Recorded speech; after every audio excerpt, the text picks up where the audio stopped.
स्वातंत्र जी संघ आज भी डॉक्टर जी और गुरु जी के मूल विचारों के अनुरूप चल रहा है, वो कैसे चल रहा है?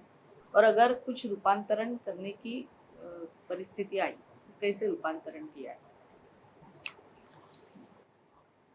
डॉक्टर साहब, गुरुजी या और बाला साहब वगैरह सबके मूल विचार ये एक तो अपने सनातन परंपरा से, अपने समाज की संस्कृति से वो अलग नहीं है।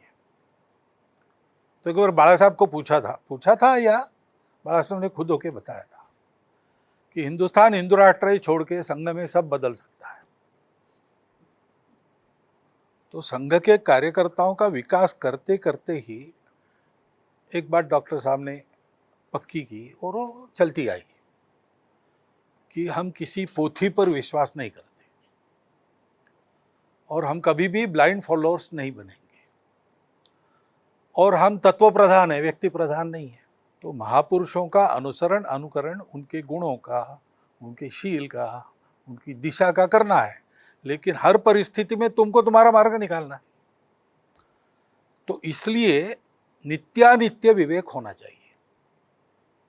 वो संघ में नित्य क्या है भाई? संपूर्ण हिंदू समाज वो इस देश का उत्तरदायी समाज है।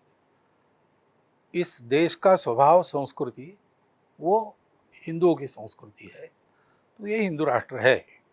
इस बात को पक्का रखते हुए ये बात न बिगड़े, इसलिए हमारी प्रतिज्ञा में वो स्पष्ट किया है स्वयंसेवक की कि अपना पवित्र हिंदू धर्म, हिंदू संस्कृति, हिंदू समाज का संरक्षण कर हिंदू राष्ट्र के सर्वांगीण उन्नति करने के लिए।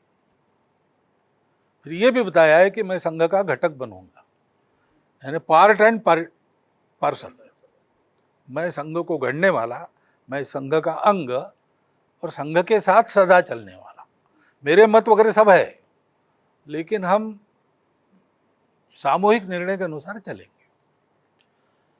ये और आजन्म काम करूंगा, ऐसा कहा है। बाकी कोई शर्त है नहीं।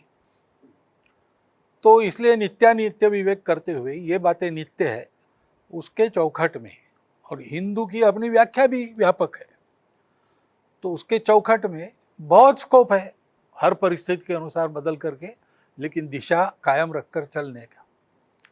तात्कालिक दिशा भी इधर उधर हो गई तो भी जाना कहाँ है, पक्का है, तो मनुष्य वापस आता है।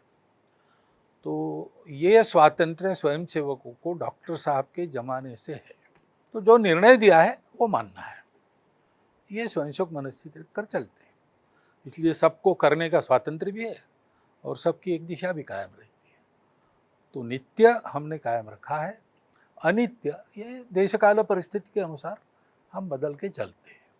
ऐसे कई उदाहरण।